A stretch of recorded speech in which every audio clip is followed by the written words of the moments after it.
o menos hace 15 años, el aumento de entradas de armas a México, no solamente de forma ilegal, sino legal, que esto también se tiene que hablar. Ha habido una compra inaudita de armas a Estados Unidos por parte de las fuerzas policiales, por la parte de las fuerzas militares, y esas armas luego muchas veces se pierden y acaban en manos del crimen organizado, ¿no? Y por decir que se pierden, me estoy refiriendo a que se venden al crimen organizado.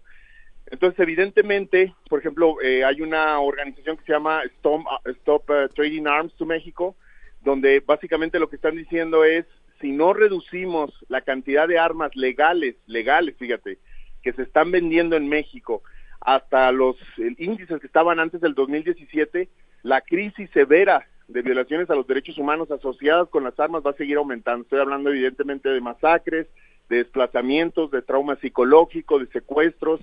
Las armas están completa y absolutamente relacionadas con crímenes graves contra los derechos humanos. De hecho, pues ahorita que hablabas de esto, pues hemos visto también, por ejemplo, lo que pasó con la operación aquella Rápido y Furioso, ¿no? Claro. Que se les dio un seguimiento a las armas que entraron de manera ilegal. Bueno, y de manera coordinada algunas agencias de seguridad de los Estados Unidos, y que se vio que el destino final fueron justamente los grupos de la delincuencia organizada, ¿no? Y mira, esto lo hicieron supuestamente en un operativo coordinado, pero honestamente la DEA ha estado haciendo ese tipo de operativos desde hace muchísimo tiempo. Por eso se está buscando regular la actuación de la DEA en Estados Unidos. Esto es una medida que se está tomando, que seguramente ustedes conocen este año, para poder regular cómo los agentes de la DEA operan en México, porque se pueden coordinar con autoridades locales para hacer este tipo de operativos que realmente tienen un impacto que va mucho más allá, pues, de un seguimiento de armas. Hay tráfico de armas, hay compra de testigos.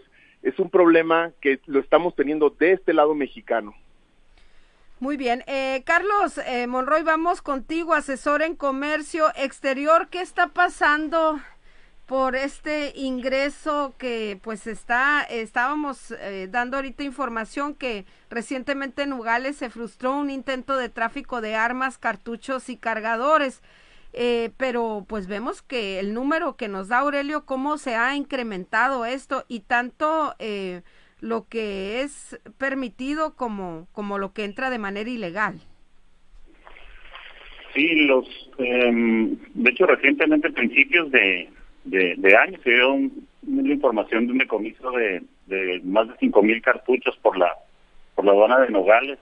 El año pasado, finales del año pasado, comentaba el administrador de la aduana de Nogales que en solo un mes habían decomisado lo que se había decomisado todo el año de 2019 en la aduana de Nogales. ¿Pero cómo?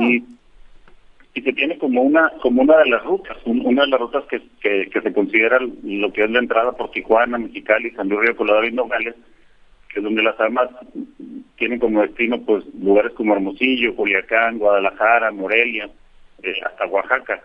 Entonces sí se ha visto un aumento. De hecho, en ningún comentario del administrador decía, pues se están armando los grupos para algo, se están armando, y sí se ve un aumento en la entrada, y evidentemente también ha habido un aumento en los decomisos, porque mucho de este contrabando es, como le llaman, el contrabando hormiga, ¿no?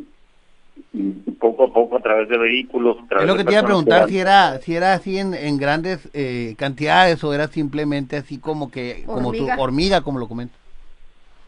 Sí, Sedena cuando menos ubica la mayoría de estos, de este contrabando de manera, pues hormiga, como contrabando hormiga, como se le llama, que entra pues de diferentes formas en los asientos de los vehículos, dentro de los asientos, en las llantas de refacción, dentro de productos, en contenedores, en plataformas escondidas, ¿no? Así es. Más o menos de ahí se va dando una forma hormiga de introducir las armas. Aurelio, ¿quiénes son quienes están interesados? ¿Son los del crimen organizado? ¿Son estos grupos? ¿O ya se hizo un negocio con las armas? A ver, ¿quiénes son quienes hacen todo este paso? Esa es muy buena pregunta. ¿Quién es el más interesado? Sigamos el dinero. Los productores de armas. Lo que pasa es que se quiere crear esta narrativa de que en México existen grupos del crimen organizado que controlan todo y del lado de Estados Unidos no hay narcos. Por ejemplo, sí. La DEA recientemente acaba de admitir, por fin, después de tantos años, que en Estados Unidos operan también cárteles de la droga. Entonces, si nosotros vemos un poco la historia del comercio de armas en Estados Unidos, podemos ver dos factores que son muy importantes para entender este proceso de por qué se nos está vendiendo las armas ahora de vuelta. Primero, por que las armas en Estados Unidos han tenido un pico de venta por todo lo que tiene que ver con el coronavirus. Se empezaron a vender muchas más armas. Ustedes saben que hay un ala radical súper conservadora en Estados Unidos que tratan de una supuesta defensa de la propiedad privada, empezar a comprar muchas armas, y esto no tiene que ver con que al final del día las vayan a usar, sino tiene que ver con una supuesta idea de seguridad. Pero, y esto es importante, la fabricación de armas ha empezado a pasar de hacerse en Estados Unidos, con la metalurgia de Estados Unidos, con las fábricas de Estados Unidos, y se están vendiendo desde Rusia e Italia. Esto quiere decir que hay otros intereses europeos en poder generar estos climas políticos para poder mandar armas. Nosotros compramos armas, ¿por qué? Porque hemos entrado en algo que se llama la militarización de la vida pública. No es que los cárteles estén esperándose para matarse, sino que ven que el otro compra armas y ellos empiezan a comprar armas. Y luego la policía municipal se empieza a comportar como policía estatal. Y luego los militares empiezan a entrar. Entonces se llama escalada del conflicto, se llama básicamente una especie de tú compras, yo compro más. Y esto, obviamente, ¿quién gana? Los que venden estas armas. Claro. Sí. Lo que le te iba a preguntar, Carlos, es si existe algún tipo de sanciones o regulaciones que puedan inhibir el tráfico de armas. Es decir, la persona que es descubierta traficando armas recibe un castigo ejemplar, sea mexicano o sea estadounidense. En la aduana, digamos que es donde se detecta o se puede detectar este tema. Lo veríamos en dos sentidos. Una, la parte administrativa, que es la entrada de armas al país, está sujeta a permisos por parte de Sedena, y todo lo que son armas exclusivas para uso del ejército o armas ya de mayor calibre, pues no se puede importar más que por autoridades de gobierno. Sí, es lo que también quería saber, Carlos. Nadie puede pasar un arma. Si yo quiero ir a comprar un arma, ¿es imposible que lo haga? Sí, no, se tendría que cumplir con un permiso, depende del calibre, pero se tendría que cumplir con un permiso. Más allá de 38, pues ya es imposible, y se tendría que cumplir con un permiso de Sedena que para el tipo de armas de fuego también muy difícil que se obtenga la autorización, ¿no? Se puede obtener autorización para importar de esas pistolas de aire o ya con un permiso extraordinario las pistolas como tipo bocha y ese tipo de cosas, pero ya otro tipo de armas sí no estaría permitido. Incluso en México mismo la compra de esas armas, pues solo en la tienda de Sedena se puede obtener, ¿no? Y algo que sucede en la aduana es que de ahí también se tendría que turnar pues a la fiscalía para que proceda con el tema penal, porque también se vuelve delito, ¿no? Nos dicen aquí un mensaje, dice: las aduanas son meramente puntos de recaudación de impuestos y moches, la seguridad queda en último lugar, nos dice un radio escucha. Pues sucede también que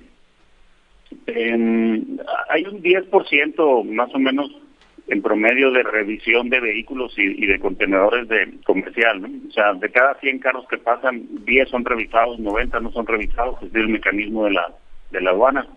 Mucha contrabando entra jugándole al verde, como se le llama.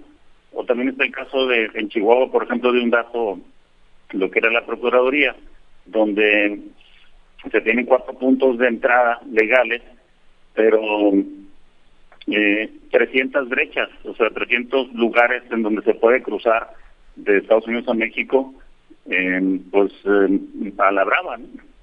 Entonces se da también la entrada de armas a través de estos mecanismos, pues.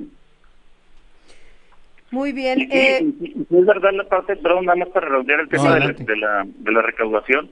Las aduanas sí se ven con un perfil de recaudación. Ha habido intentos de pasar la aduana a la Secretaría de Gobernación para hacerla un área de seguridad nacional, y pues sigue siendo un área del SAT, que es un área principalmente de recaudación. Las personas que trabajan en la aduana son personas enfocadas en la recaudación, enfocadas a la revisión, no con un perfil de seguridad.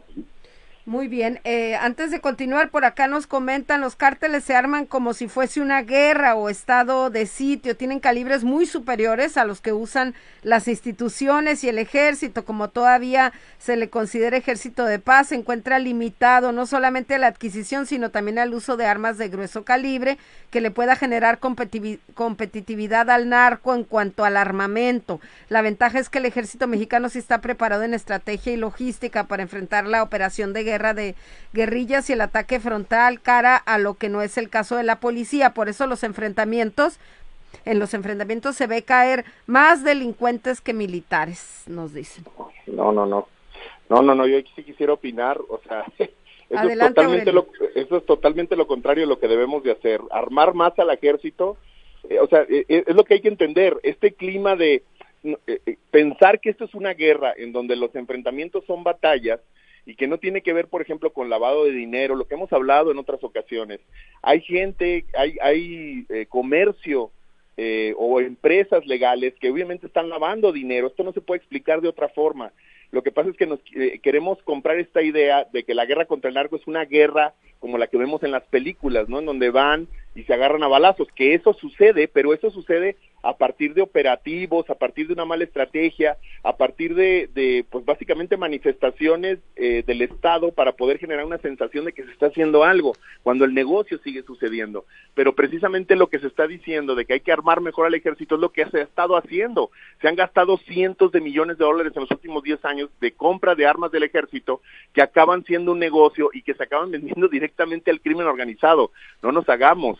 Hay una complicidad entre las organizaciones militares en ciertos niveles y el mismo narco. Es decir, armar al ejército es armar en cierta medida al narco. Órale, qué fuerte se escucha, pero pues también la realidad y las estadísticas tampoco no pueden desmentir esta realidad.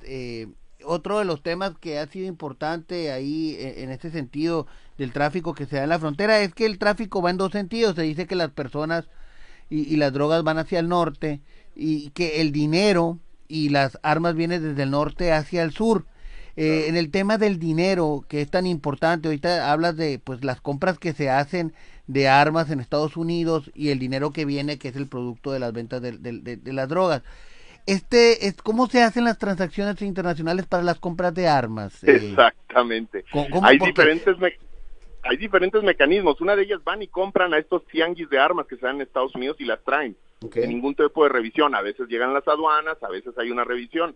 Pero las otras son totalmente y absolutamente legales. Se compra, por ejemplo, el gobierno, los militares acaban de comprar hace 3 años por lo menos 27 millones de dólares en armas en una empresa en Luisiana, en Estados Unidos, una transferencia totalmente directa. Esta información se sabe porque los periodistas pidieron por transparencia y empezaron a ver que el incremento en la compra del ejército de armas se ha disparado hasta 4 veces en los últimos 10 años.